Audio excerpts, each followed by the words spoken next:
get this, let me get that. Okay, well, we're basically gonna try going. I didn't prepare that many like maps and things.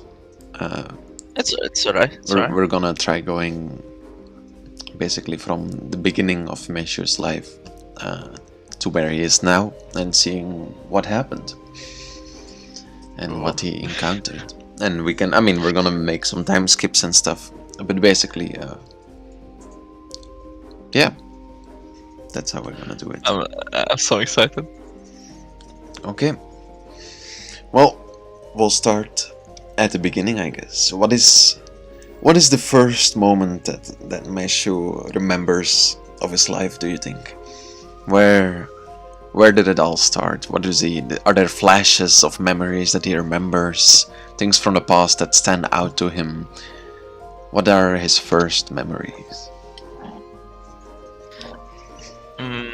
How old is he? It's up right to you. now? Loxodons become very old. Okay, okay. I can look it up. Loxodons become about, so the max year for Loxodon is about 450 to 500 years. So, yeah. But Loxodon age 450 years. Yeah, so do any age, the human age times 5, something like that. Yeah. And you'll have Loxodon age. So how old do you think you are? How old do you want to be? Like 70. 70? You want to be that old? Yeah. I'm not that old. Oh, you mean 70 in They highly Loxodon. value the weight of wisdom and experience, and are considered young until they reach the age of 60. Oh, okay. Oh, I thought you meant okay. 70 I'm in Loxodon years. So like, I'm 60 on Loxodon years. Like, okay. I thought you meant like you were like 350. Nah. Like, in Loxodon years. Yeah. So I'm 60. I'm 60. Okay, yeah, that's cool. So you're young. I just got a quest from my father, like my stepfather, from the dwarf to find my real parents, and my personal quest is to find the source of the corruption. Okay, well, let's go back to the past for a bit. So you're about 60 years old now, which means that have you spent all those 60 years before in the mines with the dwarves? Yes. Is that how you came to be? Well then, so what is the memories that you remember? Is it you just wake up one day, or like you remember your childhood as just always being with this dwarf, like he was your dad, or did you know there was something off from the beginning? Do you remember your parents at all? Do you remember flashes from them? I do remember that as a Loxodon baby, I just got left at a tree, and that's I just saw my mother's face, and that is the only flashback I have. So this is the only one. So you knew there was always. I knew always that I'm not a dwarf. Yeah. Okay. But the dwarf said I'm just a monster. I'm a deformed dwarf. And what about? And they bullied me. And what about your dad, or your caretaker, I should say, Anvil Fall? Was he was nice to you? He raised you as his own? Reasonable. He was reasonable, because at the beginning he bullied me as well, but as I got older and I understood stuff more, like he got kind. He got very protective and told the other doves not to bully me. So how is it that he wanted to take care of you in the first place then? Did he ever tell you, or? He said something about the corruption, and And when told me about my real parents, I didn't understand, but he said something like I'm not a dwarf, which I knew in deep inside me Mhm. that it's true. I'm not a dwarf, and he told me that I need to find my real parents, who are Loxodons as well. And he told me about this corruption thingy, and I researched in the books Mhm. for many nights that what is the corruption. Mhm. Well, you can roll me an intelligence check to see what exactly did you find out about the corruption in those dwarven books. 15 is pretty good. Hmm. So as you sit there one evening, a young Meishu, still probably about 45 years old, something like that. So like 16 in human years.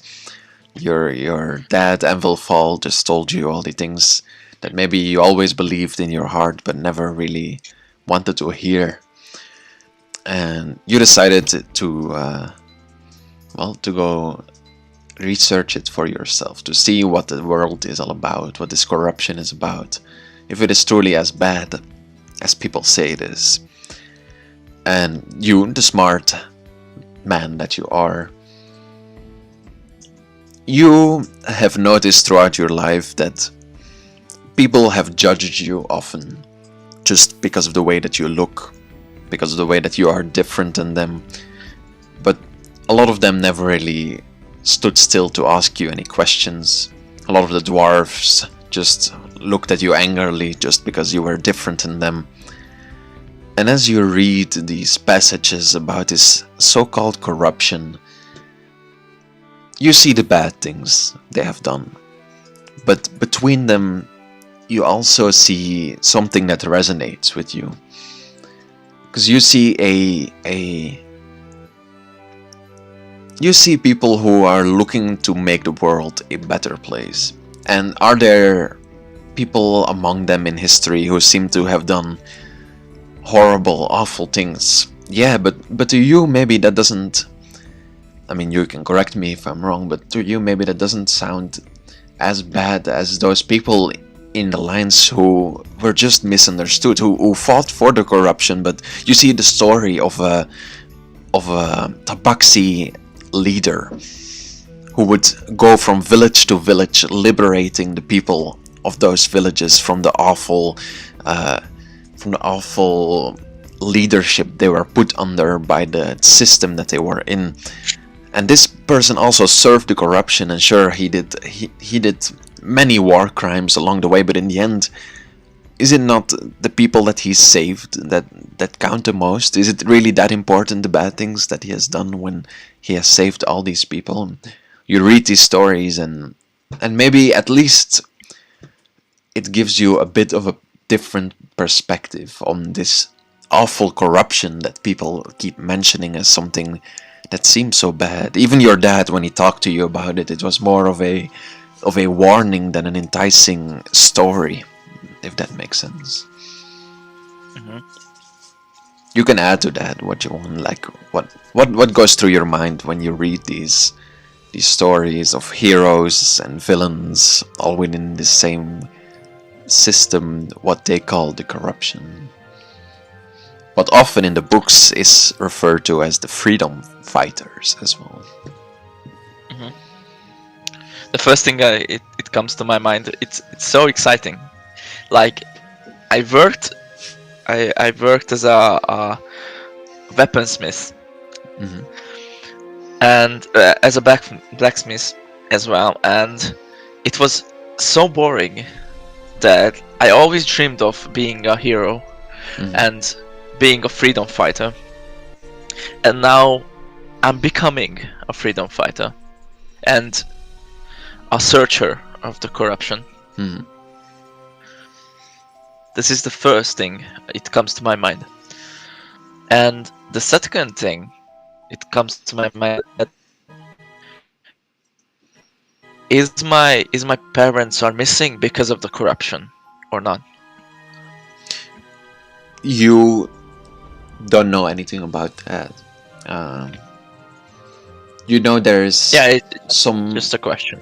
Well, what you would have heard from the dwarf from Anvil Fall is that the corruption is not something to be served or something to honor. It is a horrible thing in the world that needs to be destroyed. And you, the smart man that you are, you could sense he would often look at you concerned, almost as if he knew something that you didn't, almost as if your past was linked with this corruption somehow. But he never got it over his lips to tell you what exactly happened. It is on that day when you make your way home from this dwarven library. You never really fit throughout these tunnels perfectly. Maybe like you got used to it by now, but you can never really reach your full stature, as these tunnels are made for men much, much smaller than you. But I'm sure you have found your way to coordinate it through it. As you reach your small hut outside of the open mines, where Anvil Fall is waiting, you see this time it is different. For you see a group of dwarves stand before the house, and they seem to be holding up some kind of makeshift weapons as they talk angrily to Anvil Fall. You hear from a bit away the voices of one of the dwarves saying, "It's been enough. This man, this creature, is not welcome here. You must send him away. We do not want him here. And you too. You have betrayed your own race."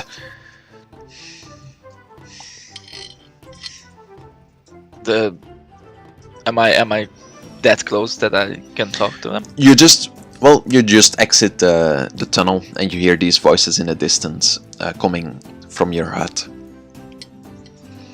So you can walk up and talk to them if you want to. Yeah, I will. Mm-hmm. What's the problem? Get out of here. We do not want your kind in these regions anymore. And Volfal has crossed the line, letting you become some master blacksmith. This honor is only reserved for the best among us, not for creatures like you or him.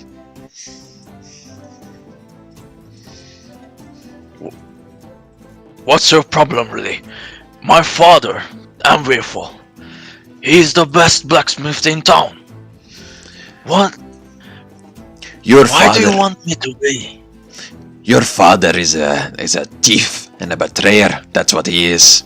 He steals the honor of greater men, putting you behind the fucking furnaces around here. We want you gone, and Anvifal with you. Go by this morning, or never come back. I did you a great service. I am the best blacksmith in town, alongside of Anvifal. Why would you want me to leave? I don't understand. It is surprising, man, with your giant ears, that you cannot hear what we are saying.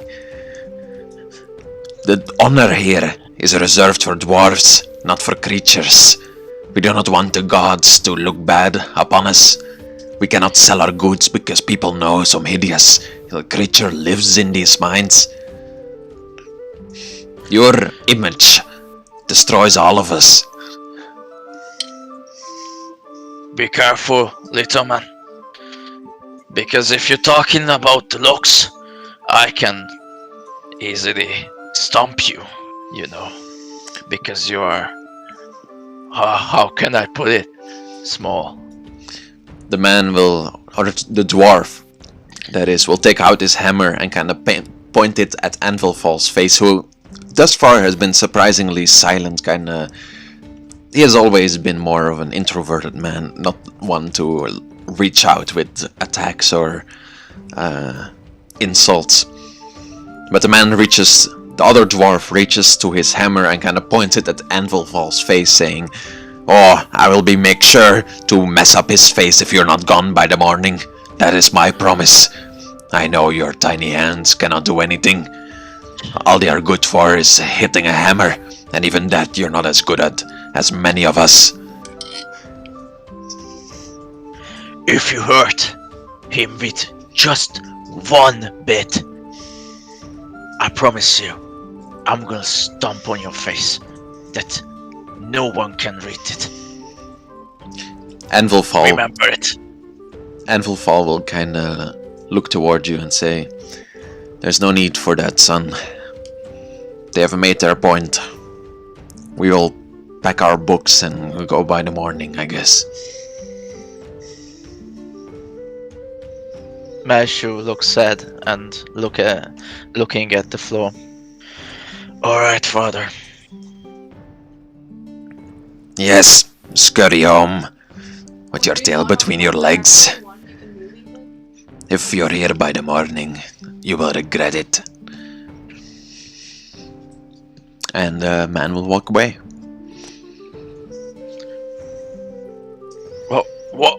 What was this? I always served the doves really well. I do not understand. There are many things about the world that you do not yet understand, my son. These brothers of mine do not wish to see. They take their honor highly, and they are scared of your potential. You will understand when you're older. Pack your bags. We will leave in the morning. And what do I do? Where do I go? Father, We will I'm so hopeless. We will find the path, my son.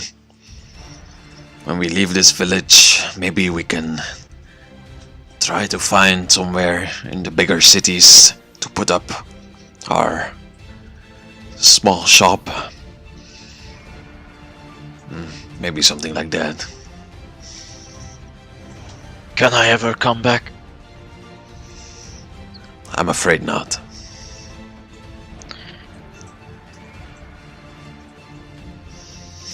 You can Meishu just looks confused and sad at the same time.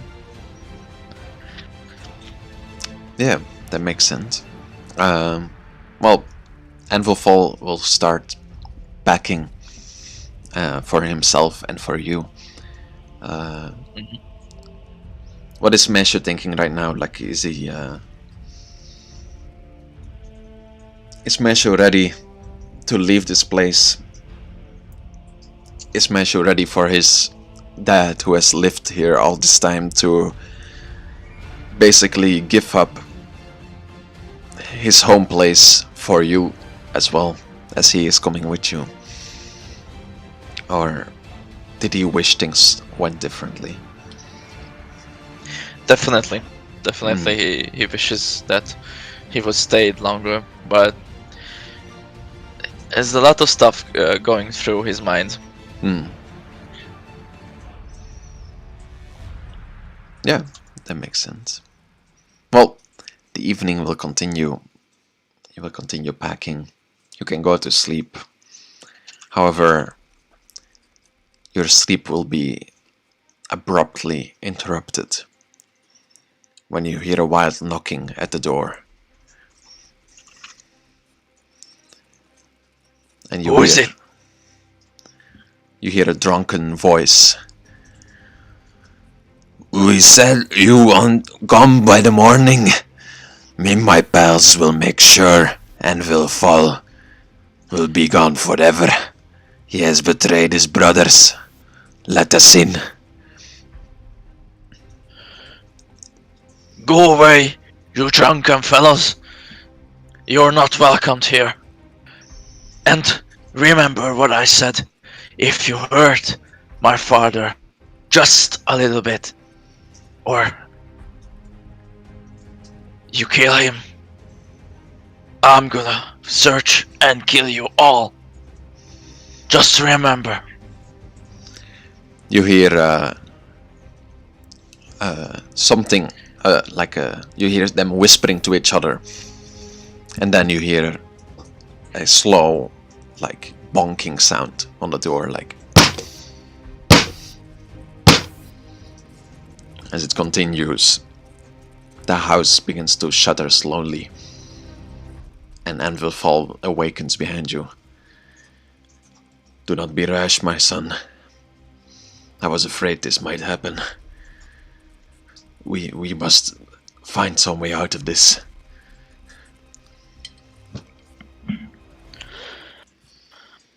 Meishu is just looking around and searching for solutions.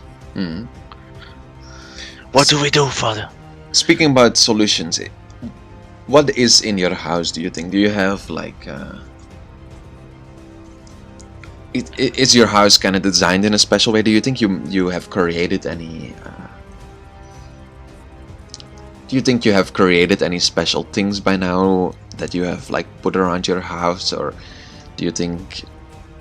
like, describe me what your house looks like. It's just a regular house. It's a small one with many swords and armor species.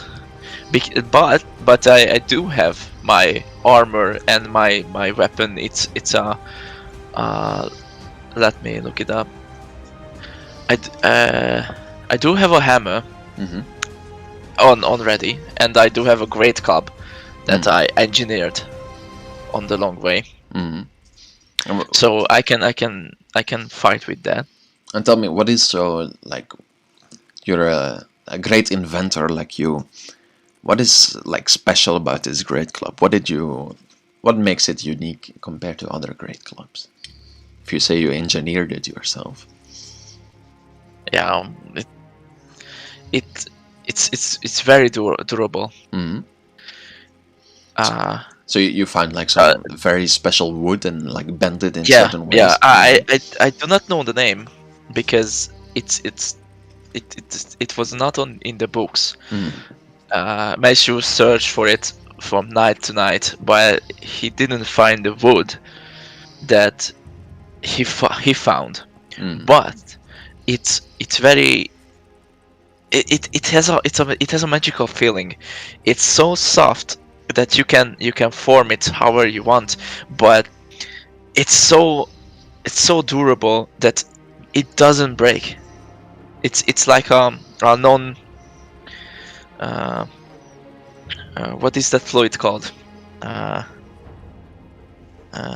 Non-Newton fluid, like that. I don't know what that means, but I can imagine it's really really durable. It's soft, but it's durable at the same time. Oh yeah. I can imagine. Maybe you put like even some like you put the layers of rock with like maybe some like extra air in between them, so it's like bouncy, but still it can go for a long time and stuff like that. Just a very well made weapon that it might not look like a very well made weapon because I mean it's a club, but if on closer inspection you can see it's very well made. Exactly. And the house has a back door, so we can escape. Yeah. Of that door. Well, as all this is crossing through your mind, you see the edge of the hammer burst through the door. You've had it coming, Anvil Fall. This day will be your last. You can roll me initiative as they burst into the door.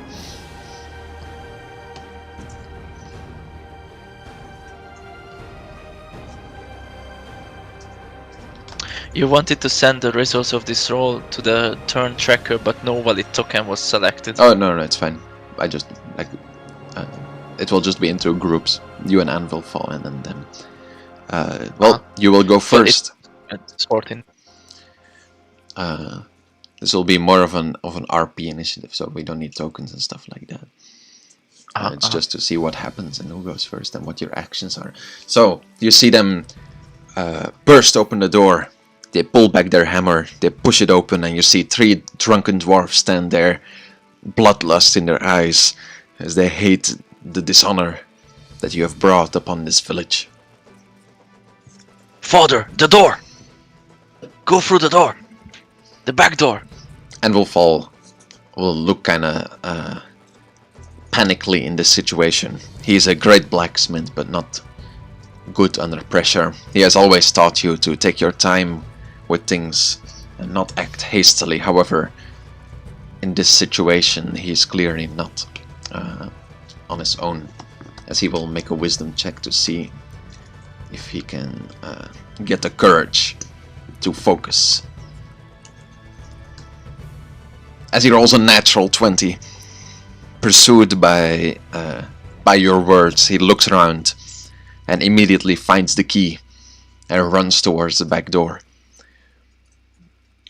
Do you want to do anything else while this is happening?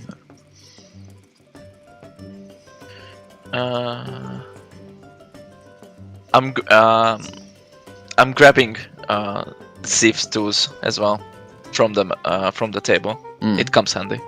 Yeah, that makes sense. Okay, well, as it becomes their turn, they push open the door, and you see the same dwarf from before, and he will almost ignore you directly and storm with his hammer towards Anvil Fall. He is drunk, however, so he will take minuses for his attack. But Anvil Fall, just coming out of bed, is not wearing any armor either.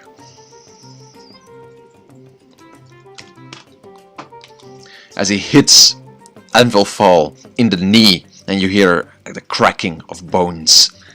As Anvil Fall kinda goes to one knee while he pushes the door open and yells, "Run, Meishu! Leave me here! Run!" Father! I can't leave you! As it becomes your turn. The other dwarves will kinda stand in front of the front door guarding it so you cannot escape through there. I guess I have to leave him. I don't know. It's up to you. You can fight. Yeah. Am I armed? Well, you have your great club. You have your weapons laying around. You have a natural AC because of your Loxodon hide. Mm-hmm.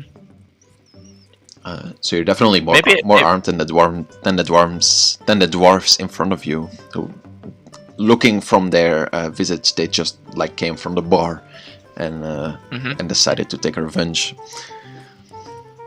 Maybe I just swing my great club to their knees to make them fall. Mm-hmm. At which one do you want to do that?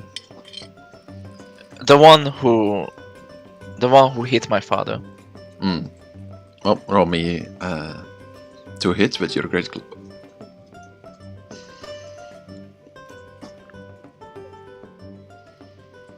Oof. That's a massive hit. I don't want. Meishu, I don't want. I don't want to kill him. In the heat of the moment, it seems you cannot control your own strength. As you reach to your great club and kind of just swing it as hard as you can at the man's knees, you hear it's not even a cracking of bones anymore. It's just an explosion of cracking bones and blood. As you see the man's legs fly against the wall behind him, and he looks around kind of astonishedly as to what just happened.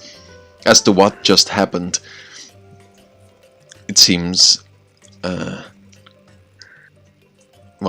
seems this dwarf can no longer fight for now.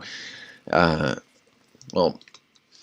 it becomes their turn, they will make a wisdom check at disadvantage, rolling a -2, because this was their morale check.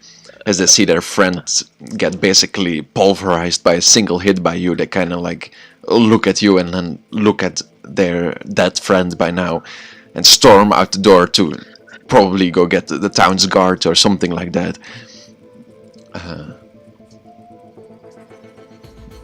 Yeah, they're gonna probably hate me for that. As Anvil Fall kind of... Well, as you look at Anvil Fall, you kind of see... you kind of see something that you didn't expect. It's almost like he looks scared of you, but not in like an obvious way, but just like in a... that he didn't know the amount of damage that you could do to a single creature. As he speaks to you, my son, I'm too weak to run, and run is what you must do. You have murdered this man, and it won't be long until they all come for you. I will be fine, but you must leave now. Meishu panics at the dead dwarf's body. He sees the dead dwarf's body and says, I didn't want to kill him, Father. I don't want to leave you, but as he panics, he sees the guards running towards him. Yeah, you see them running down the street, armed guards, spears in hand. Yeah. So he decides to leave his father and says the last goodbye. As you're about to leave, Anvilfall will put his hands on your shoulder and look deep into your eyes and say, remember, true freedom is your own choice, my friend. I'll never forget you, Father. Nor I'll will I. never will. Maybe one day we can see each other again, my son. Be safe. As he pushes you kind of out the door, closes the door behind him, ready to stall the guards as long as he can.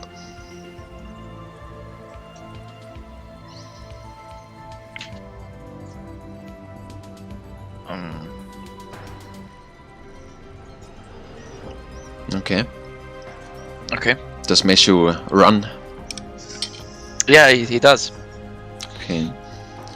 You run out of the back door of your hut, narrowly avoiding the guards who were storming towards your house.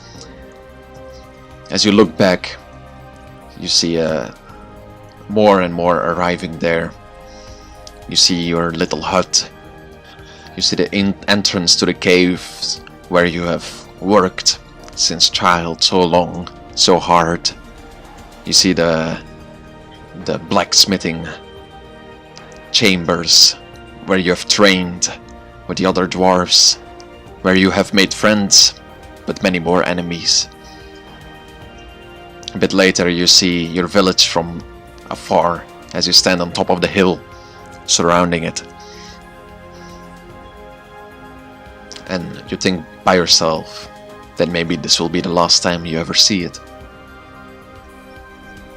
As you hurry further into the jungles. Bye, everyone. It has been an honor. Okay. All right. Well, as you find yourself in the jungle and keep running, the evening turns slowly into day. The night turns slowly into day. And you can see that it won't be easy navigating yourself through these woods. You've never really gone in this direction. Your home was closer to the sea and the mountains, where you would spend your days, and people would get their resources However, now you find yourself in a thick forest. Oh, where am I? I don't see anything. It's really. It's just woods. Where do I go? Do I see a path? Make me a perception check. Yep.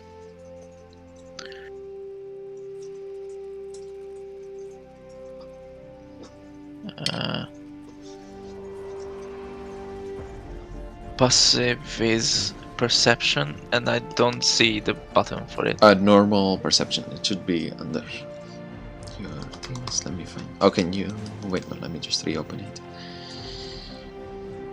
Deception. Perception. Perception. Yeah. Yep. Oh, you found it? Yep. Okay, perfect.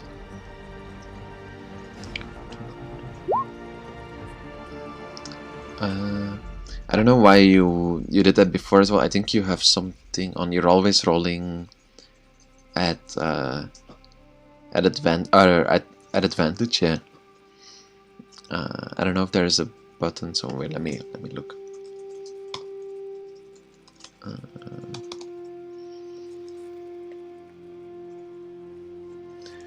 Because you see how there's two numbers basically. One of the numbers I have an is. advantage. Again? Oh, Yeah. Yeah, turn off advantage if you can. I don't know. Oh, is it? I have an advantage. It's a neon smell. Thanks to your sensitive trunk, you have advantage on wisdom, perception, survival, and investigation. Oh. That checks that involves smell. Oh, okay. Okay, I didn't know that. Well, that makes sense. Yeah, me neither. With a 12, you won't find any paths, but you will find that there is some way through these woods that is maybe a bit more advantage. Maybe some animals cross through here or something. So you find somewhat of a path, at least.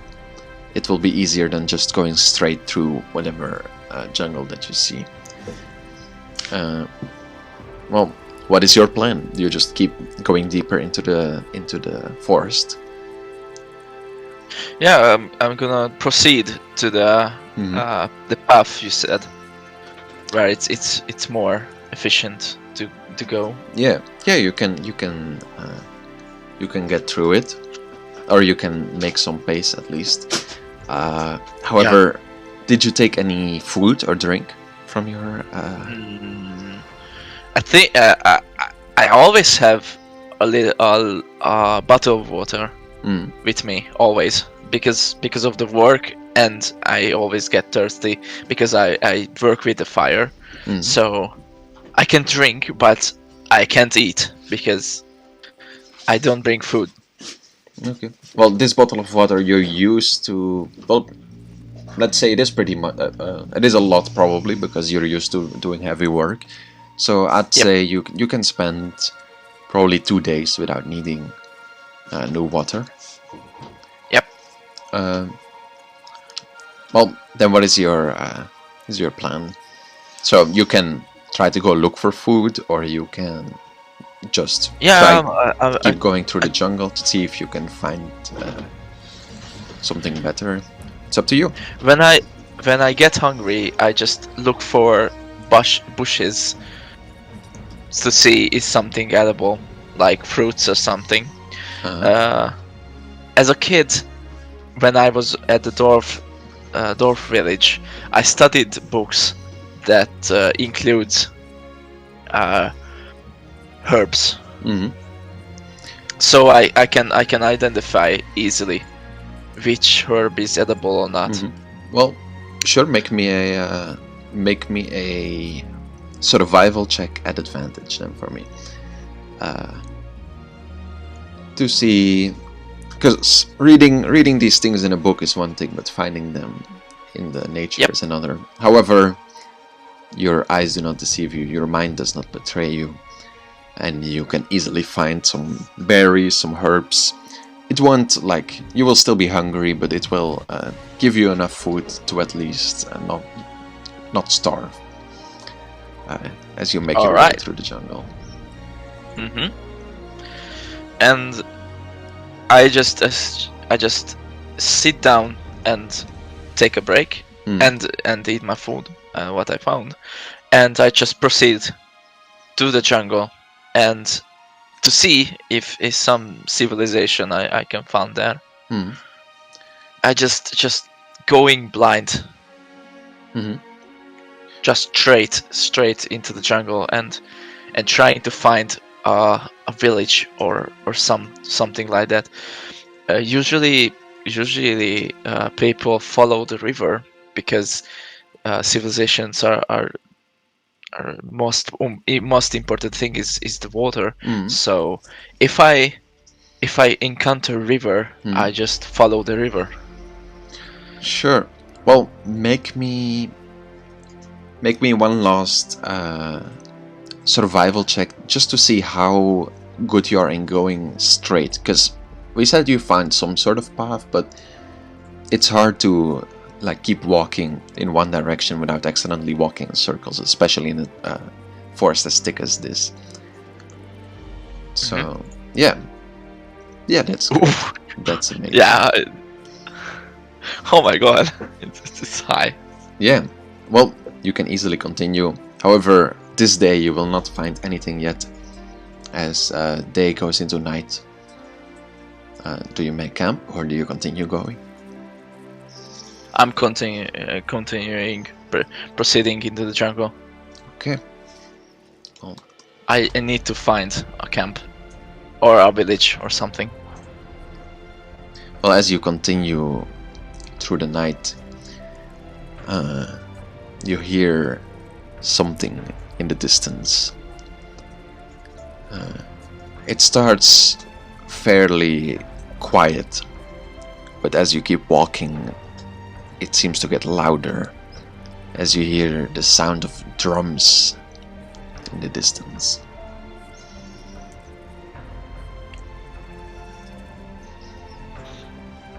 What is that? Meishu thinks. Is it a village? Let's check it out.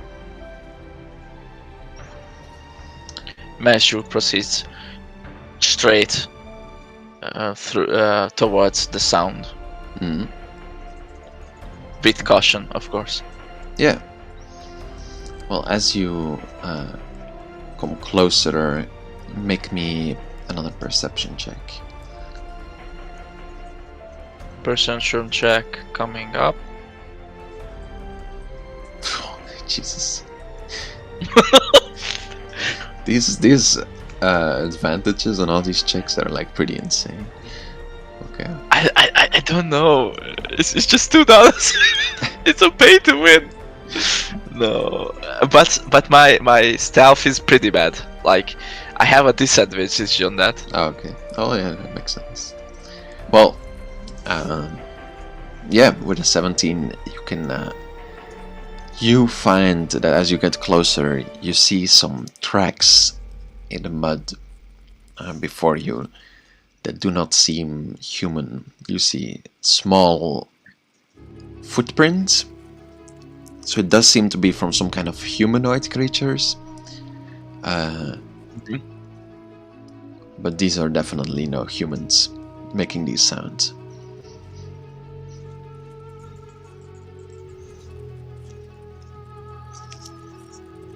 I take out my light hammer and proceeding towards the sound. As you get closer with your 17 perception, you can start to see lights as the drums get louder and louder, and you quickly notice that this does not seem like a fight that you can win, as you see more than 50 lights light up in the distance, and the drums seem to be coming closer instead of going farther away.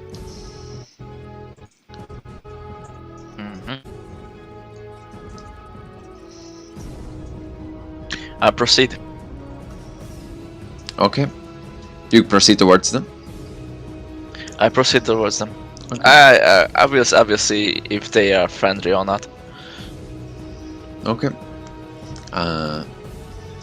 Well, as you go closer, you suddenly hear a shriek in a language you do not understand. And you quickly find yourself surrounded by greenish small creatures with small spears and swords who look at you angrily as you walk into their territory. Oh my god. I take away my light hammer and just raise my hands up, and I'm trying to imitate that I'm not going to hurt them or anything. Well, you do have the advantage that you do not look human, at least. You look like some kind of monsters. You see some of them kind of look scared almost, as they like wavingly put their like spears towards you. Because they've never seen something like you before.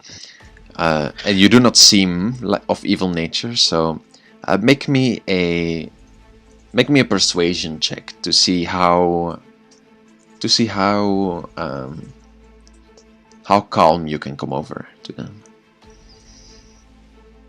10, but it's not that bad. It's also not great. Like, you can see that they definitely don't feel calm around you. They definitely keep you surrounded. As they do not speak your language, you hear none of them call out to you. They're all just kind of waiting for your next move. You can see that this is clearly not a fight that they want to take, since they do not know your capabilities. Meishu thinks, and he's aware that he's big, and his trunk and his ears are big, and he's afraid. They are afraid of it. So Meishu thinks, let's maybe take a calmer route of understanding all of this. So he sits down. As you sit down, you see the creatures they look kind of confused, as they do not know what to do. As one of them spots, what would they spot? Well, you do have. Tell me, what are you wearing at this moment? I'm wearing my work. I don't know, suit. Like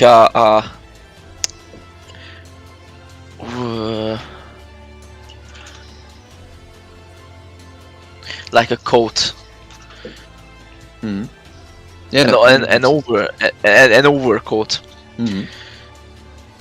What the blacksmiths do have, because I didn't change my clothes because before the dwarf attack. So I look like I came right out of blacksmith. Yeah, and then you took with you your great club and your hammer besides that. And then thief's tools as well. That's it, right? You don't have any money or something, right? I don't. Yeah. Well, they will just point towards your, well, probably finely made hammer, as probably you made it yourself as well.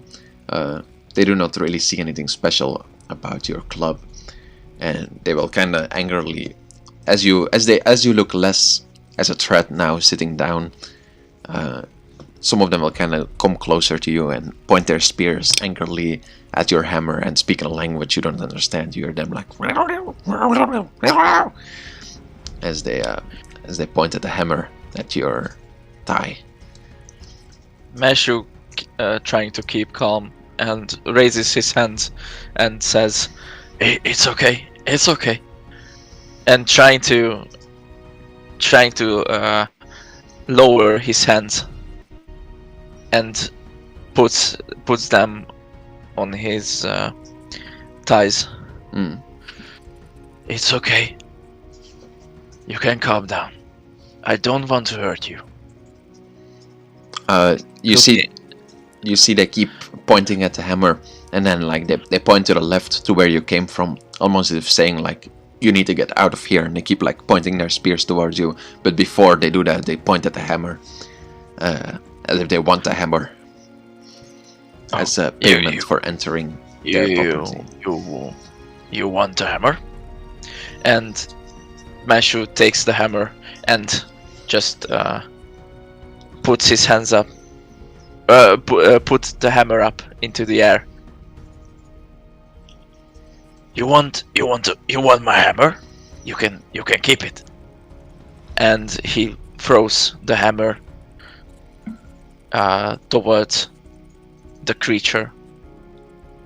Like It lands on the ground. Oh, okay. I thought you meant like in his face. Okay, no, like No. yeah. It's Meishu's trying to solve the problems peacefully. As you throw the nice-looking hammer, you see all the creatures immediately turn towards it, and they like start like grabbing at each other for the first one that can reach it. There's clearly like a commotion going on, that everyone wants this fancy hammer that this weird creature has dropped for them. You can find a chance to get away at this point, unless you want to wait for them to resolve this fight they are having. Yeah, I just stand up, and then I don't stand up, just crawling crawling back a bit, because I don't want to get involved in the fight, because they are it seems they're enjoying my hammer, and I can create them another one, so I wait. Yeah, Just scrolling back a bit. Yeah, and enjoying is maybe the wrong word, as they're like kind of greedily fighting over it, but they definitely find some interest in it. Yeah, that's definitely true. Well, so you wait until they resolve what they do. Okay, well, Meishu is just curious, because he never met besides dwarfs. Yeah, that anything makes sense. like that. So. Well, you see that after this conflict has happened, you see one of the creatures lies dead on the floor. You see like a blood seep out of him, as another creature stands on top of him, like kind of 1 foot on his face, as he holds the hammer in the air and kind of screeches something loudly to the people around him, declaring himself the new leader, as he now possesses the magical hammer that is not magic at all, but to them it is. As this new leader walks towards you with newfound confidence, he points at the hammer and then like points at his other hand, as if saying like, I want to wield 2 of these hammers at the same time. He points towards me. So he points towards the hammer in his hand, and then he points towards his other hand that's not holding a hammer, and like he pretends to be holding a hammer in that hand as well. Like he wants to be a dual wielding hammer boy. Ah, I see. Yes. And then he points towards you and like points the hammer at you, basically, like almost like, I mean, it's like threatening, but you can see they're still kind of scared of you. But with his newfound confidence, he feels a bit more safe to like try to threaten you into doing this. I see. Again, I put my hands up and trying to seem harmless towards them. Hey, easy there. I don't want any trouble. Okay? Creatures screech back at you.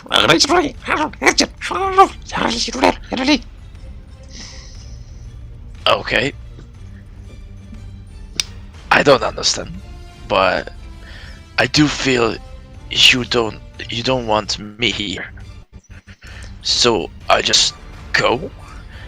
Meishu points at the right direction, his right side, and towards a path that the creatures just stomped. Yeah, you know, it's just a clear path. As you It's point just- there, you see the creature nod heavily and like push you upwards with the hammer, and quickly you see 3 other ones jump up as they grab their spear and kind of like point it in your back and try to like guide you forward into the direction you pointed at. Okay. Meishu stands up and start walking into the pointed direction. Yeah, it's not far because you can take big steps, and Yeah. then you find yourself by, well, a house is a very generous word. It's almost like a hole in the ground, and before the hole you see another one of these creatures. However, this one is holding he's holding a stick that he seems to have picked up from the ground, and he's holding a stone that he has also picked up, and he's kind of like trying to mash them together. And then as the other creatures arrive, like you see them scurry towards him, and like the leader with the hammer like proudly shows it at the guy who seems to be working, and like the guy looks kind of disappointed, and then like looks up at you and like shows him the stick and the stone and like gives it to you. And all the creatures look at you with great expectation, as if they want you to make a hammer out of this. You want another one? Okay, I can give it to you. But I need my hammer. And I just stretch my hand towards the creature and towards the hammer. As you try to do so, all of them will lift their spears immediately and like start shouting at each other and try to surround you again as a panic breaks loose as you reach out towards one of them with your giant hands, trying to like squish them. Maybe they're all really scared. Oh, okay. I don't need my hammer then. As I look down to the stone and the stick, Yes. I'm trying to figure out what can I engineer from them. Mhm. And as I look around, Mhm. I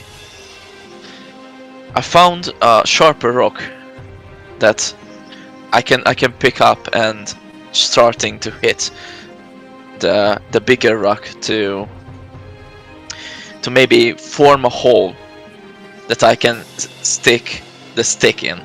Mhm. So I can make a hammer out of it. Mhm. It's not efficient like my hammer because it was engineered and it was made in a shop. So Yeah, it was definitely not made in the middle of the wood with a flimsy stone and a flimsy stick. I don't Yeah. think. Yeah. yeah. Well, make me a what would that be? Make me probably I would say that's almost like a sleight of hand check to like put these things, like, because it's so small and your hands are kind of big and you're trying to like make these two things fit together nicely. Otherwise, I could also argue for an intelligence check, maybe. You're what? the DM, so Well, you can argue as well what you think fits best in the situation. But I think let's just make both. Make me intelligence and then make me a sleight of hand. The intelligence is to see like you can find the right way to put it, and then the sleight of hand is to see how good you can make this tiny little hammer precisely, because you're used to working with bigger instruments than this. intelligence measures mental acuity, accuracy of recall, and ability to reason. Mm. and the sleight of hand says whenever you attempt an act of legerdemain or manual trickery, such as planting something on someone else or concealing an object on your person, make a dexterity sleight of hand check. So it is a sleight of hand check. Yeah, but I would make like the intelligence check is basically to find the right tools and to find like the right way to put it. Yeah. Well, those are both great. And against all odds, you manage to make a tiny little hammer for them. As they look excited as you're working, you see while you're working, like the creature before that was trying to make it, like kind of comes up to you and looks at what you're doing and tries to like emulate it, but he can't really do it the same way that you're doing it, and it looks kind of sad, but he's still like trying to learn as much as he can from the way you're making this tiny little hammer. Well, you can finish it. Yeah. Yeah, I finish the hammer, and I just point towards them, like with my hand, so I can give it to them. And there you go. At this point, all of them have like dropped their spears, and they like shout in excitement as you have made this like great gift for them, as they run towards and like hold it in the sky. Again, kind of fighting over it, but this time one of them has a hammer already, so he's kind of like, he just points the hammer at the other people and all of them look scared. And he can now have 2 hammers as he shouts through the sky. This creature is clearly the happiest it's ever been in its entire life about these 2 hammers that have been gifted to him. Yeah. Yeah. Hell yeah. I just made them a hammer. Yeah. And they're happy. Yeah, they're very happy. Well, they've clearly given up the aggression towards you now. So you can basically do what you want. You can stay here, you can go away. The night is upon you now, so you can see if you can try to make camp here. They will definitely. Yeah. I'm trying to ask for food and camp. How do you do that? Tell me, how does that look like, as you do not speak their language? Yeah, they do not speak my language, and I do not speak theirs. So I'm just trying to imitate, like for food, I put my hand towards my mouth and trying to point to my mouth, and I'm scratching my stomach to imitate hunger. Yeah. They will. Let's see. Oh my god. Yes. Yes, they have found you. It is your lucky day, since somehow, against all odds, today they have gotten. That's maybe why they were playing the drums in the first place, because they have gotten the best meal that they have gotten in a long time. You see, they have somehow managed to like get a wild pig and like throw the spear in the exact right way, that they have managed to take down this great creature for them. Yeah, they will cook it and they will bring a part of it to you as an offering for their great hammer maker.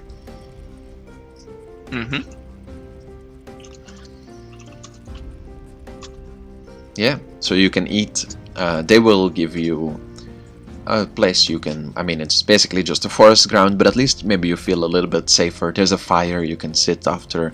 It's not like a real like campfire. It's more just like hot coals, probably from like a campfire that was here before, and then they just kind of like sleep around it. Since they clearly do not have the intelligence to make fire by themselves. Yeah, but you can sleep pretty good. You feel at least maybe a little bit safer than you did before. Yeah. As you wake up in the next morning, you can see that there are way less of the creatures around. You cannot seem to find the one with the hammers as well. They're just some like strugglers who are still sleeping. It seems they do not really have any like alarm thing, kind of like that. They just kind of wake up and start walking in a direction. They do not have any like real organization.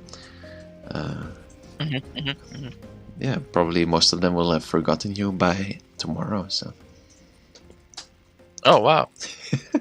well, you don't know that, but they're seeing from their intelligence. They do not. It seems like it was more a spur in the moment thing, or maybe they will worship hammers forever. You don't know. Maybe you can hope they will remember you forever. These creatures are living of their instincts, just their instincts, so they don't think as much. So I can assume that they will worship my hammers, and they trying to learn how to make hammers as they saw me. Yeah, Making they, one. they definitely paid good attention. Yeah, I just started a new civilization. Yeah, maybe you did. Maybe you did. Well, you can continue with your great perception checks from before. I mean, I assume you keep walking. Yes. Yes, with your great perception checks from before, you will finally find yourself coming towards a river. You will find yourself on a path that is going to a river. That is. It's as you're going there that you'll hear a voice in the distance, kind of like cursing. As we are on this map that you are on now. And the voice is kind of like you hear coming from above, maybe? It's weird to pinpoint where it's exactly coming from, as you hear like, so fucking, always with the same with these things, I do not know. How do I always end there? I don't. Yeah, I check it out. Yeah, it seems to be coming from this direction, over here. But can you see my pin? He's up the hill. Oh no, wait, I can drag you towards it. Seems to be coming from this direction. Wait, I'm trying to pin, but it's not working. Yeah. Make me a perception check as you get there. Perception check coming up. Oh my god. Jesus Christ. Well. Alright. Yeah, you will immediately spot some kind of bird in the tree above you. Wow. He hasn't noticed you so far, but you will see this creature. As he seems to be somewhat stuck in the tree, it seems he has gotten himself somewhat entangled. As you hear him speak. Always the same with these fucking... I always get stuck in these things and then... fucking trees. Meishu looks up and asks the creature, hello? Can I help? Hello? No, I am fine. I'm quite well, my friend. I just heard you cursing and it seems you're like stuck with something, something you cannot engineer, and I am an engineer, so I can help you with that. Oh, nonsense! I am. Wait, what did you say there? You're an engineer? Yeah, I'm a blacksmith. You see a like small pulse. It's hard to describe. Almost like a force field, like pop out from the creature. As the branches around him break and he falls out of the tree, however nicely landing on his feet towards you, and you see this bird-like creature with great wings. You see a stick behind his back and yellow reddish robes with on it a symbol of a burning branch, as he looks at you, kind of like cocking his head back and forth, kind of inspecting you. Ooh, I've never seen someone like you before. An inventor, are we? Yeah. Hmm. Come again? An inventor of some kind? Show me this great club you have.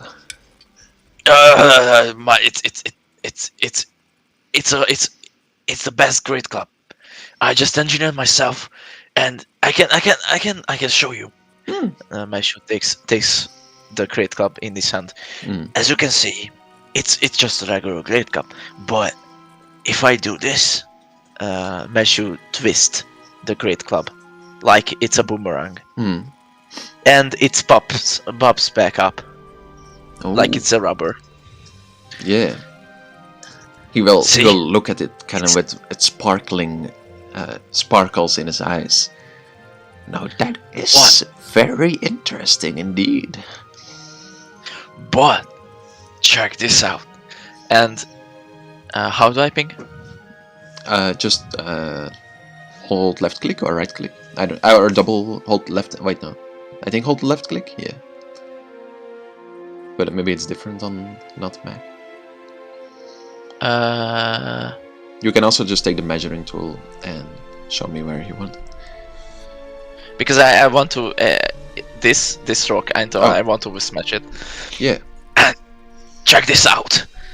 And Meishu just smacks the rock because it's so sturdy and so hard. It just demolishes the rock. Well, roll me a strength check first. Yeah, sure. You might have. Okay. Well, I wouldn't say it demolishes the rock, but it's kind of like it gets half of it. You know, it like smacks it and like it definitely pulverizes half of the rock in front of you. Yes. And it definitely shows that there's no there's nothing on the thing on the weapon itself. There's no scratches on it or anything. It seems immaculate as it was from the beginning. Yep, exactly. Ooh, this is very interesting. Vidar has blessed me on this day, bringing me down here in this wretched tree. Tell me, friend, are you looking for a job? Honestly, I'm looking for anything. I'm just wondering, in this holy place, if you can call this holy. Behind us, there's another colony of very weird creatures. You can check them out as well. But can you tell me where is a town or a village? Of course, my friend. I can lead you to the most beautiful town you will have ever seen. Oh, neat. It will take some time to get there. We might get to know each other on the way. Alright, sure. Of course. Okay. Well, he will start walking. Let's see. I can ping if I hold the left click long enough. Oh yeah. Well, you will start walking, and it won't be long until the walk starts going upwards. And you will reach the end of a gigantic cliff and a small staircase going down to a narrow bridge. Follow me now. Over the bridge we go before nightfall. Alright. Lead me.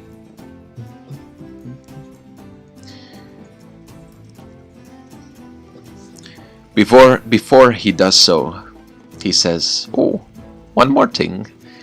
Where we go, it is best we are not spotted." He will put a cloak around you and around himself as well. And he will continue. I'm not good at stealth. Oh, no worries. This cloak will do it for you. Oh. Oh, wow. What kind of matter is this? It's a magic. It's a magic cloak. Oh. There are many magical things in this world, my friend. This, however, is a gift from the greatest god of all. There is only one who can give us freedom like this. Who is that? Oh, the one they call Vidar, my friend. Vidar. Yes. Tell me. I never heard of it. That makes sense. Tell me, do you... What is freedom for you, my friend? Well, I come from a Darvish village, and they basically wanted me to work in the mines. But working in the mines is so stressful, painful. It is dark and moist and nasty. It's the worst. But my father granted me freedom with blacksmith. And working as a blacksmith, I had free time. I had a bed. It was the best. Yes. I see you have understood very well, my friend. You see, freedom are our own choices we make. Freedom is not what others tell us freedom is. Freedom is, well, our passions, the things we enjoy in life. To do them, that is freedom. And it seems you have found freedom in this blacksmithing work, yes? Yeah, and I even I could went to the library and read books and research. Oh, you truly will fit in well in our place, my friend. Now, let's cross this bridge and make our way towards Eagle's Peak. Alright, okay, alright. How do I... okay. The Meishu is just trying to not stomp on the cloak. Yeah, you can find your way. And as you go down the stairs, you hear the creature, the bird, whisper something as your cloak begins to glow faintly, and suddenly you find yourself... Well, it seems you cannot see your own trunk anymore. So it's really dark. No, like it's still daylight, but you're almost like invisible. I see. Yes. Yeah. As the creature says, "Be silent now, my friend. We wish not to alert the guards." There are guards? Oh yes, this is the bridge between the two islands. We cannot cross without permission, but that is not what freedom is about, is it? Oh, okay. Well, one more thing. Yes. What is your name? Oh, you can call me Kenchi. Kenji. Yes. Alright. Let's proceed. Okay. Well, the bird in front of you will kind of flap his wings softly so he does not touch the floor. However, you will have to still get over the bridge without making too much sound. So make me a stealth check. Oh my god. However, it will be... we will take the 13, not the 4, because you have the cloak. which is Okay. making you invisible. So you will have, well, you will have advantage, which is basically the same. So you will have a 13. Okay. Okay. Yeah, which is still not great. So you roll a perception check for the guards. It is 17. Oh my god. One of the guards will kind of point out at the bridge, as it seems to be kind of moving, although they cannot see anything. You will just hear a yell. Jim, you see that? What's that? As you see the other guard comes and also looks at the bridge kind of confusingly, as if he's not sure what's happening on it. But they will like stand before it, so you cannot exit the bridge unless unless you do something else. What do we do? Keep it down now, my friend. I can sort this. You see the bird fly upwards and land on the roof behind the guards.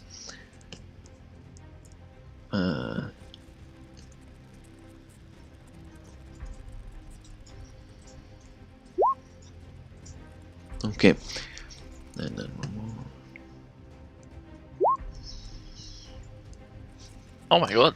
As you see the feathers, like, well, you cannot see anything actually. You just see the two guards in front of you kind of like fall down forward.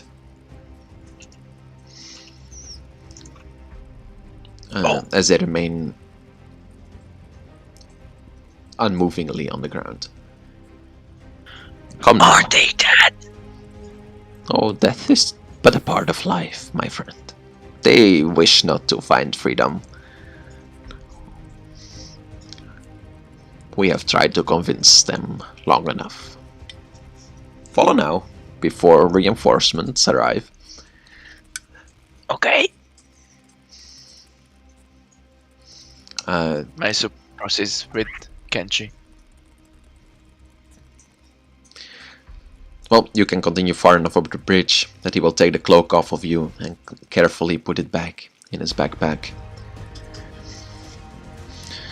You see, sometimes one must find his own way through life. Sometimes that includes hurting people. There is no way around this. It is just how the rules of freedom work. Chaos is a beautiful thing, but fragile at the same time.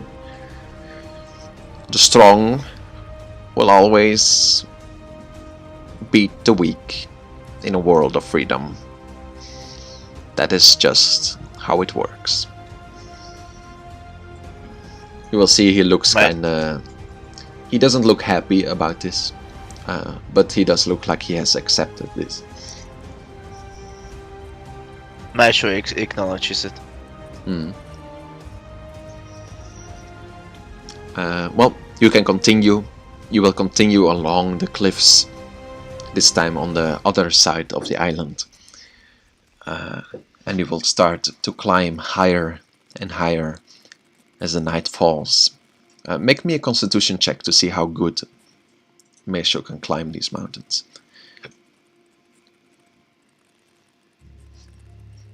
Pretty good. Yeah, pretty good.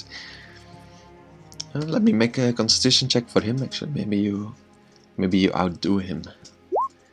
Oh, exactly the same.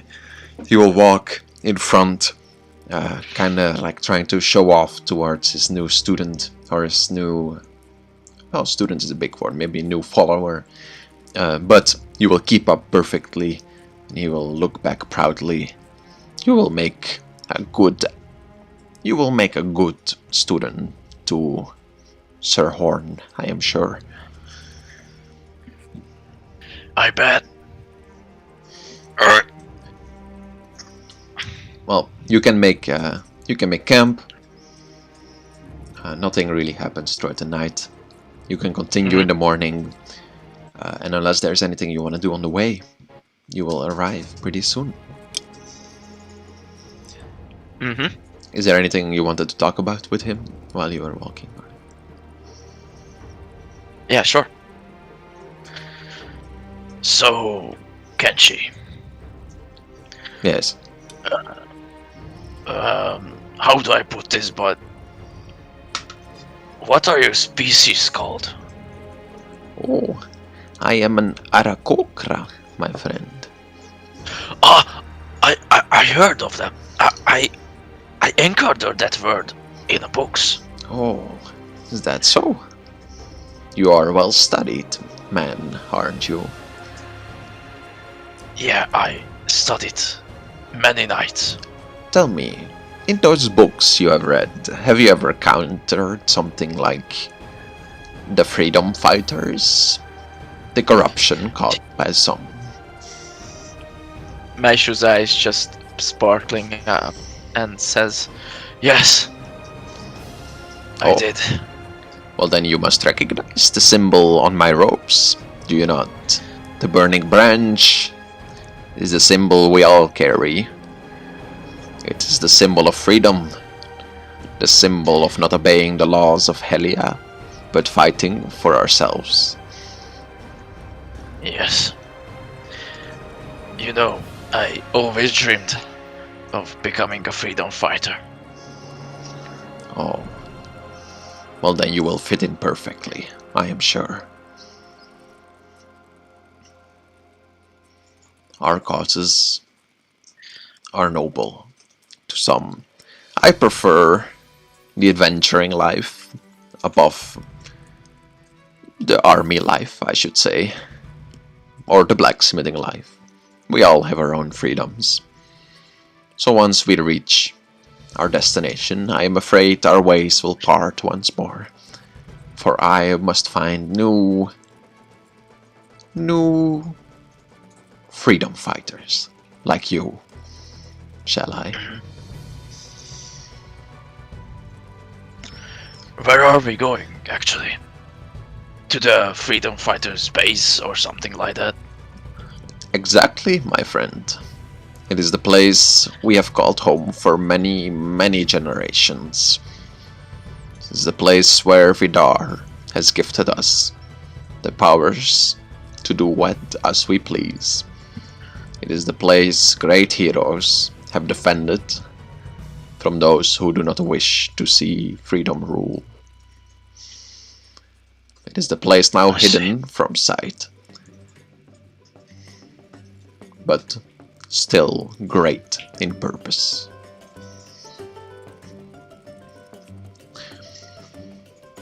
Okay, you can continue throughout the day. As in the distance you will see the edge of the island, the Eagle's Peak. However, you do not see any base.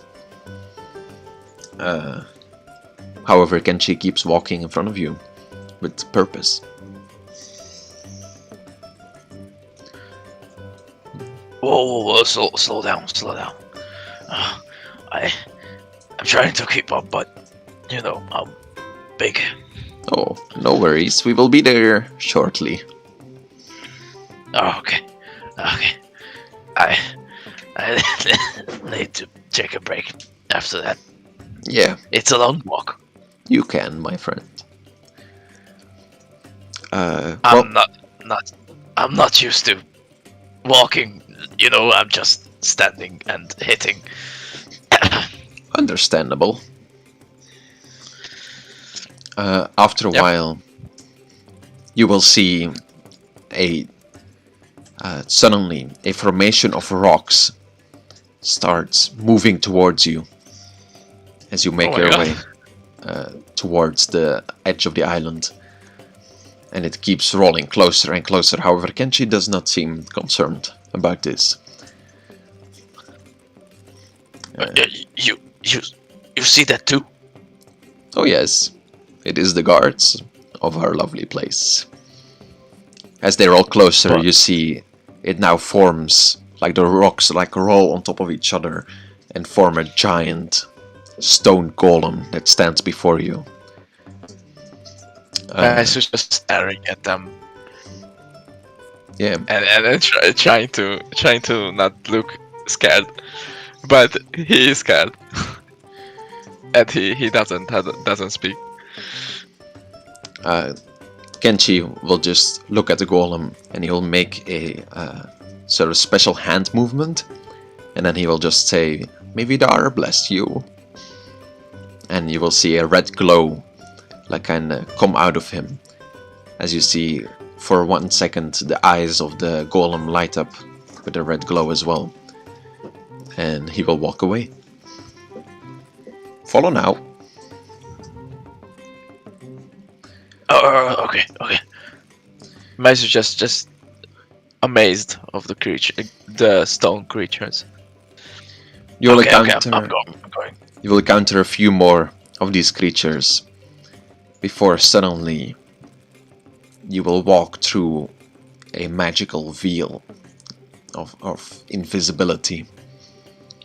As before you, where once there was nothing, just the endless stone, stands now a giant tower going high up in the sky, with around it an outer wall going almost right to you, and then an inner wall around it, concealing the inners of this city, tower. Hard to tell with how giant this place really is.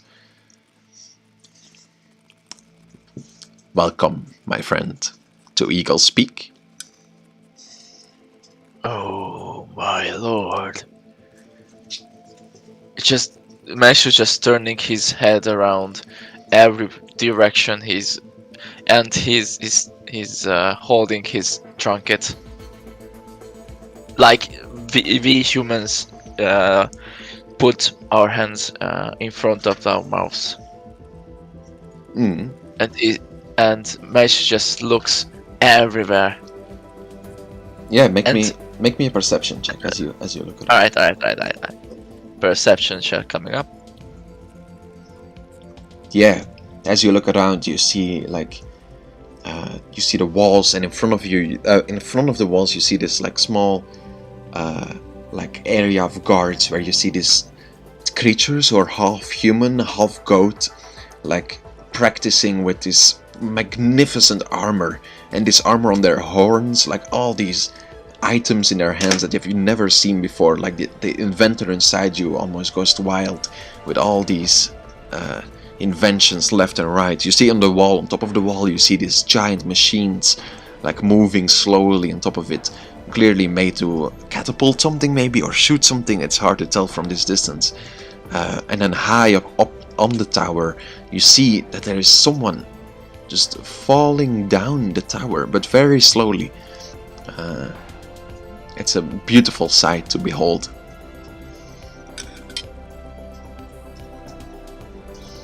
Oh. Meishu just points towards it. What are they doing? What is that? Who are you talking about? Who? What is who doing? I cannot tell because of the distance. Mm. It was. Sorry, I oh my god, I don't remember. Oh no, it's fine. What You mean what the is falling, the falling Yeah. man? Oh yeah. The falling man. Yeah. Kenshi will say, "Oh, my friend, wizards are capable of many more things than they are in the world where they are not free. A free wizard is truly a beautiful sight to behold." I read about magic in the books, but I never encountered a wizard before. Can I talk to them? Oh yes, we will meet one soon. Let me bring you to your home first. All right. You will get up to the gates. Kenshi will talk to some people, and they will let you through. As you make your way into the inner courtyard, you see people practicing, almost armies of people on the courtyard practicing with many weapons you have never seen before in your life. You also see creatures that you didn't even know existed, cat-like creatures, half-human creatures, creatures with fins, creatures with wings, all kinds of things maybe you've only heard of in your books that you've read. And as you walk through the courtyard into the inner walls, you find yourself almost in a city within the walls, where you see shops, where you see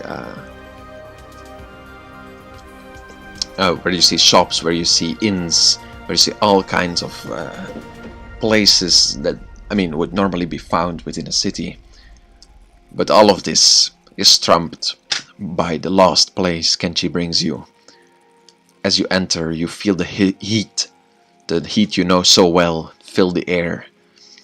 As you walk into a giant room, in the back you see lava flowing through a giant, what is it called, the place where like you do the blacksmithing, where like people put their swords in and stuff, and then buckets around it, and all around it anvils where you see dwarfs and other creatures working hard. However, there are things you have never seen before, as you see in the room are also giant red tables emitting some sort of glow you do not recognize. And you see one of the dwarves, as they finish anviling a sword, they put it on top of the table and they keep like hammering on top of it, and you see a glow starts emitting from the sword itself.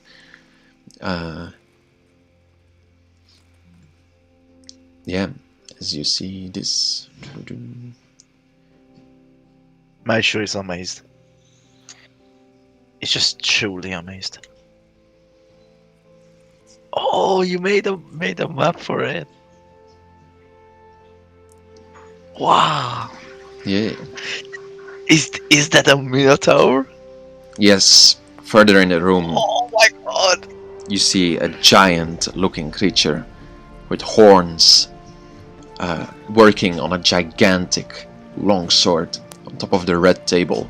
You see, like it's almost like there's so much like a red energy like sparking off of it as he works on it with great power and precision. This will be your home, my friend. I am home. I am sure you are. A tear just sparking in Meishu's eyes as he sees the Minotaur just standing there and hits the great sword with great power. Yeah.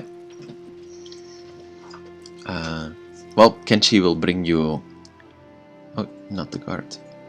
Kenshi will bring you towards him. Horn, my friend, I have brought a new recruit. The Minotaur will kind of look around who's talking to him. As he sees Kenshi, he nods his head and puts the long sword on another table for a bit, and turns around. Actually, well, he's definitely a bit taller, but you're pretty tall, right? Yeah. Yeah. He's gonna be a bit taller than you still. Like he's really towering above everyone else. Sure. Yeah. As he looks a little bit down at you, he says, "Oh, never seen a creature like you before. You know how to swing a hammer?" Yes, sir. I do know. You're not one of those fucking townspeople, right? There is a town. Good to know. Well, show me what you can do. He will give you all the equipment that you need. to make anything you want, basically. I just recreate my light hammer. Okay, roll me Like, yeah. Say again, sorry. Intelligence or sleight of hand? Roll me Intelligence or sleight of hand? Roll me intelligence for this. Alright. As you're making something you know. Dude. It's not Not great. in front of. It's No. maybe because of your nerves. It's not as good as you wished it to be. Like he's kind of like looking at you, and it's kind of like, but it's like fine. It's better. It's still like you have been a blacksmith your whole life, so it's not bad, but it's like standard. And he kind of like looks at you and just says like, okay, I guess that will do. You can start tomorrow. Thank you. Where do I sleep? Kenchi will bring you to your tables. To your tables? Well, to your chambers. Yeah, sure. Before you go, they will explain to you. Well, no, actually, I won't explain that yet. Kenchi will bring you to your chambers. You find that basically all the facilities of Eagle's Peak seem to be in the inner walls, and then within the inner walls is the tower itself that goes both up and down. That makes sense. And then so you're on the equal floor, and then you find that your chambers are one floor below the equal floor. Basically, all you need to do is go up one floor, and then you're in the blacksmith. Basically. Yeah. So you find yourself there. You get a pretty nice looking room, especially for just being a worker. Basically, you will have to share it with a few dwarves, but you have your own bed. You have a chest that you can lock to put your stuff in. It's not the worst thing in the world.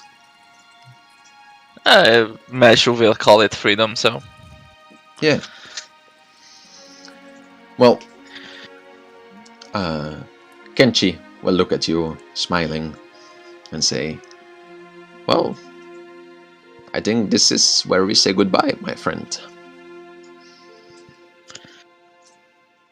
I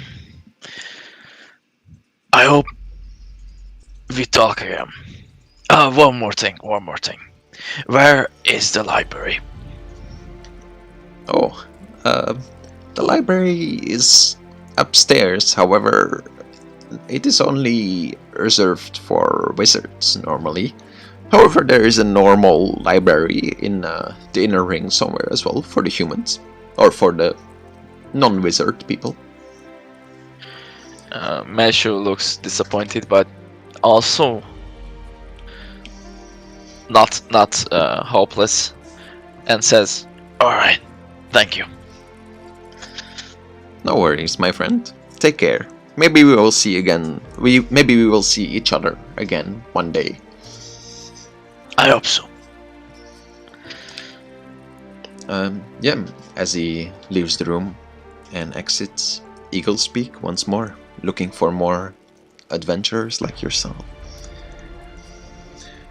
Okay, at this point we will skip some time. Maybe you are... Well, how old would you be when you arrive? Maybe you're 50 when you arrive at this place.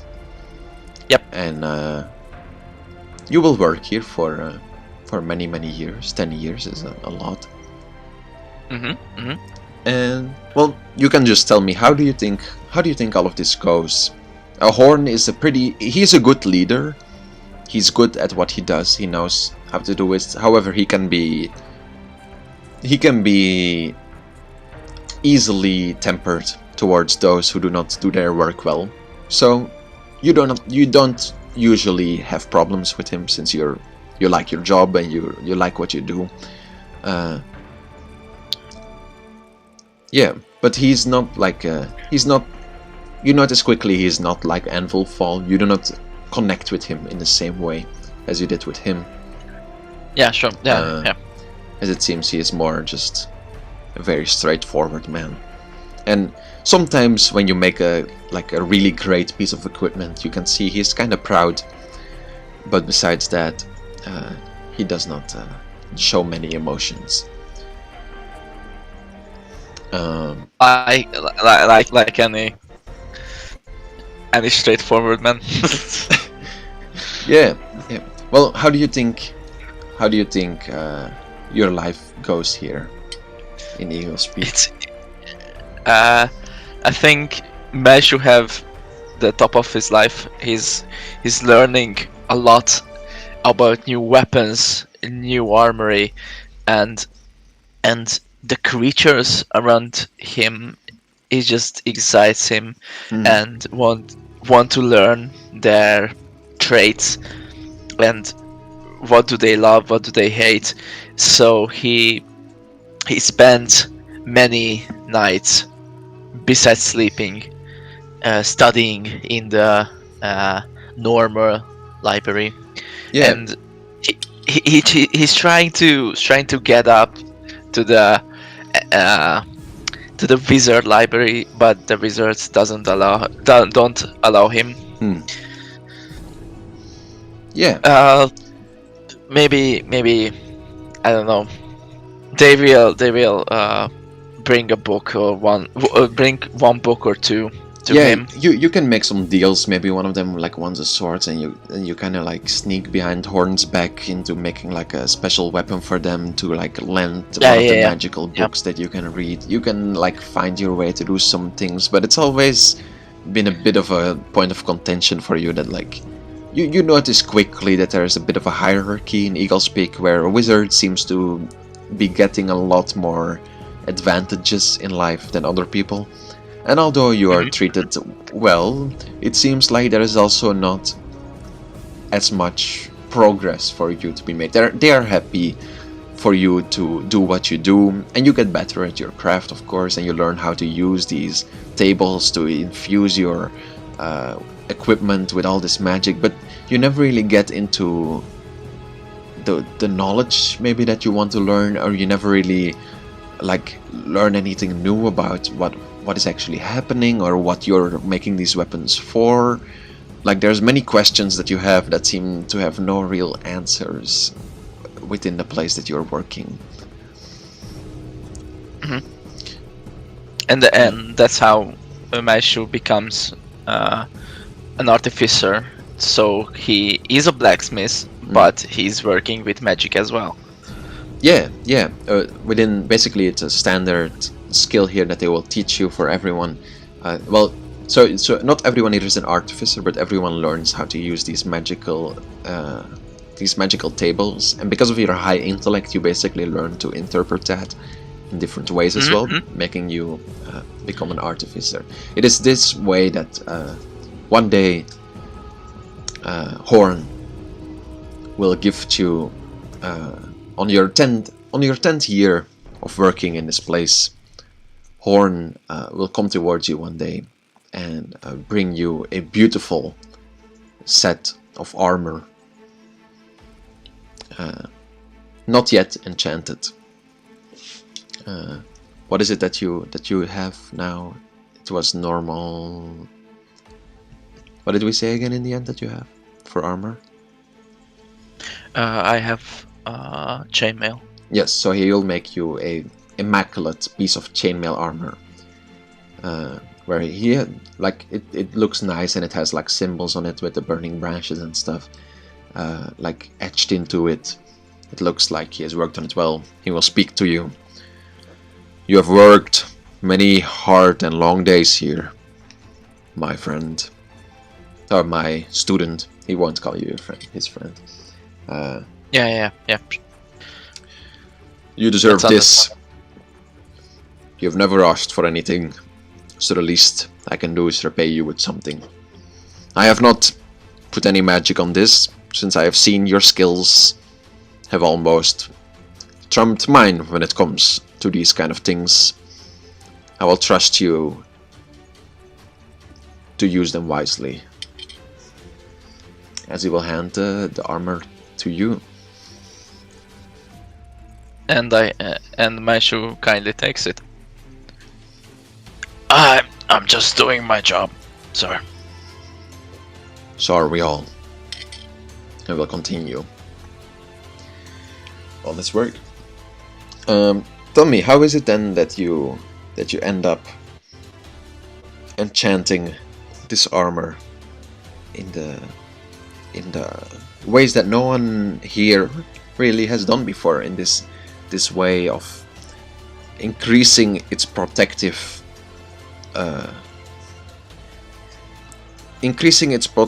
potential with so much more energy? Like, what did you do special that these other people have not yet seem to have figured out? Ooh.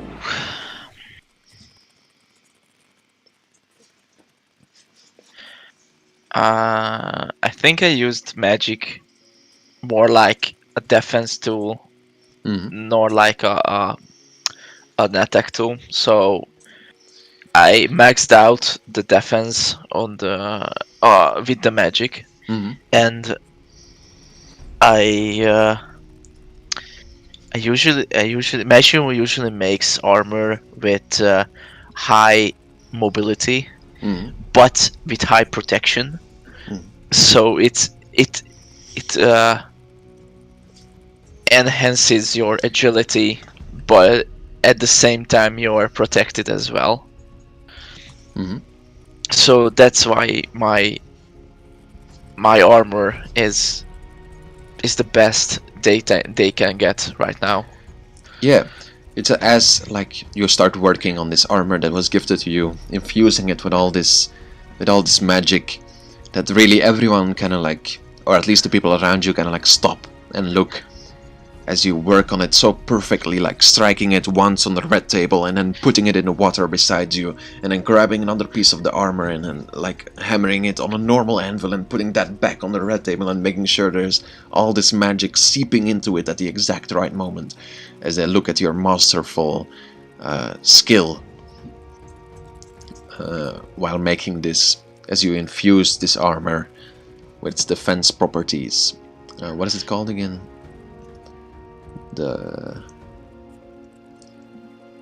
What's up?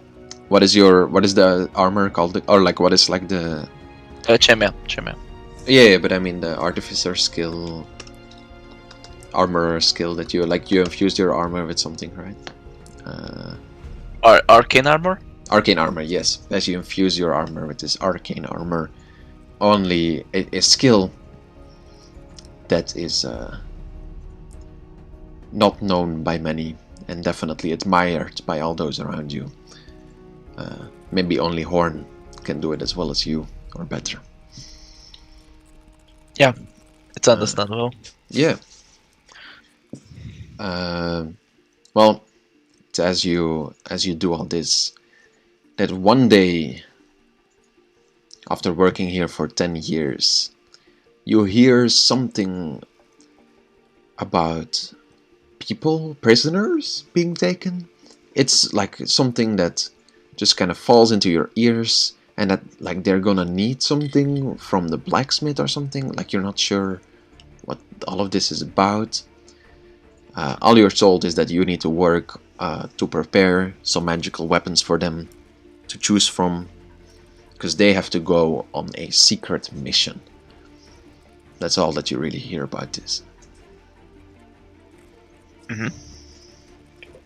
How does Meishu feel about it? It's usually what you have to make is like an armor for the general, or a sword for the wizard that like wants it as like a family heirloom or something, or like another sword for a I don't know, for a normal soldier or something. Like, that's just the everyday work. But this is like a very rare request that you've never really heard before. Like, prisoners? Why would you be arming prisoners? Why do they need to go on this quest?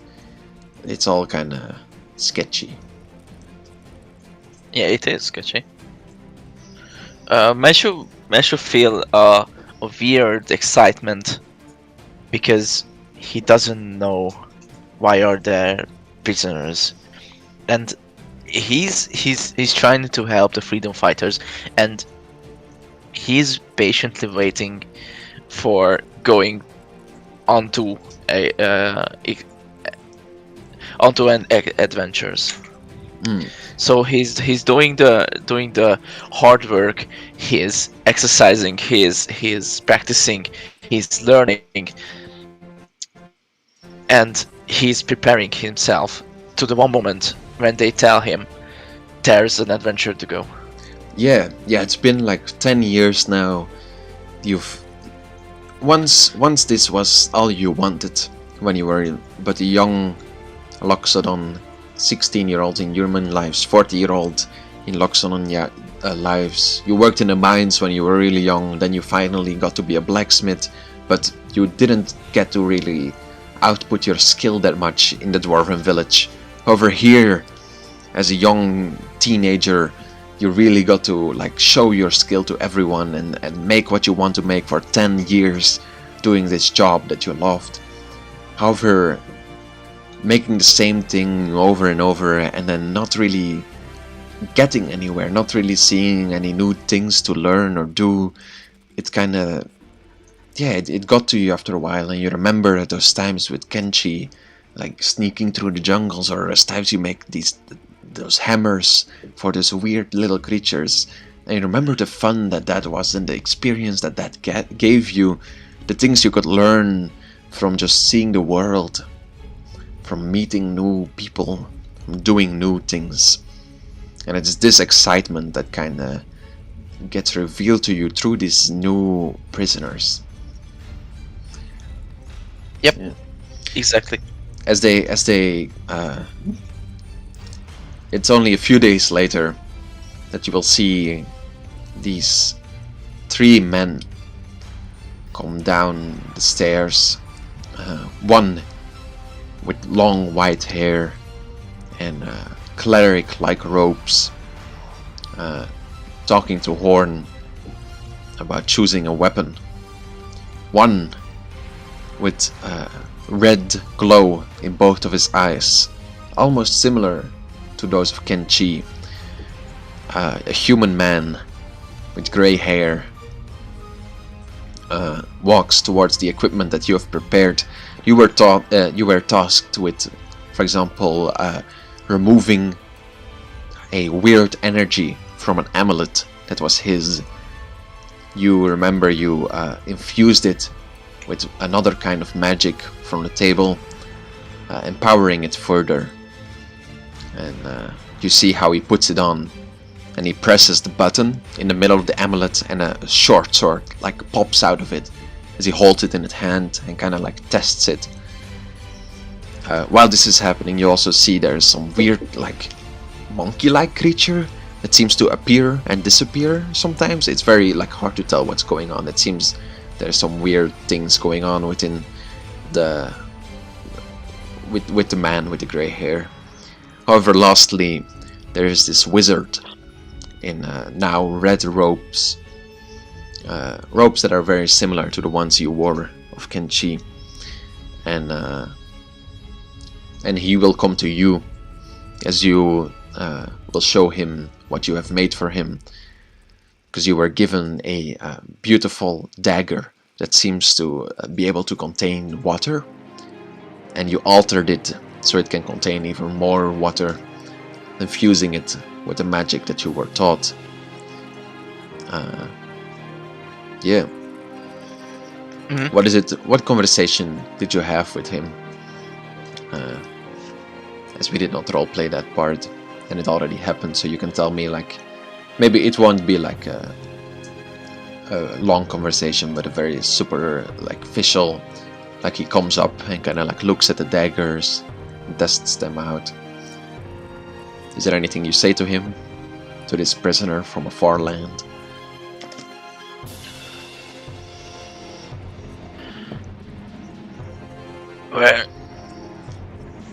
Where are you from? If I may ask. He will tell you he is from far off this island, in a village you would not know. Mhm.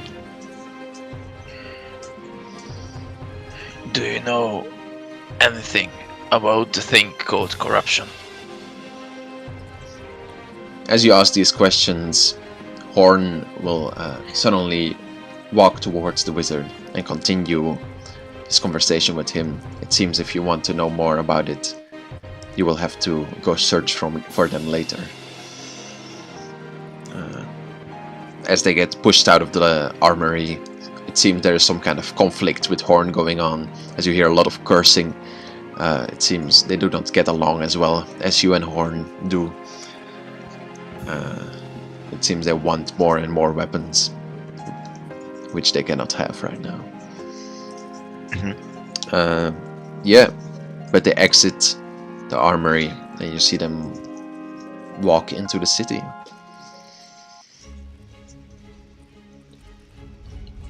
What is your plan? At first, I ask Horn, when can I go to the city to check it out? You would know. You don't have to ask Horn. You would know basically that how your work kind of works is it's like, because this whole thing is about freedom, you're basically allowed to go when you please, because all the people here kind of like what they're doing and you're kind of all working on your own project. So it's not like it's not on the clock, but they do expect you to just make an amount of like items and to make them well. That's the most important part. But Horn, also being a man of a man that is easily triggered, but also a man of consistency and patience when it comes to the work, because our blacksmithing is not a work that is done quickly. So yes, yeah. However, you also know that there is like a usual time when people begin and people stop, so you can also just continue your work and go see them in the evening. From what you heard, as they were going out, it seems they will be spending some time at least in the city. So you will find many an opportunity to go find them if you wish to do so. I wish. Yeah, and I think that is where we will end your prologue, as that will be the beginning of Saturday session. Hell yeah! Awesome. It's really awesome. I have no words. It's just epic. Yes. It was epic. It was. Okay. Yeah, I'm really happy how it went too. I think your character has a lot of motivation and a lot more fleshed out now to to communicate with the rest and to really know your motivations going into Saturday session, I think. Yeah, awesome. Okay. All right.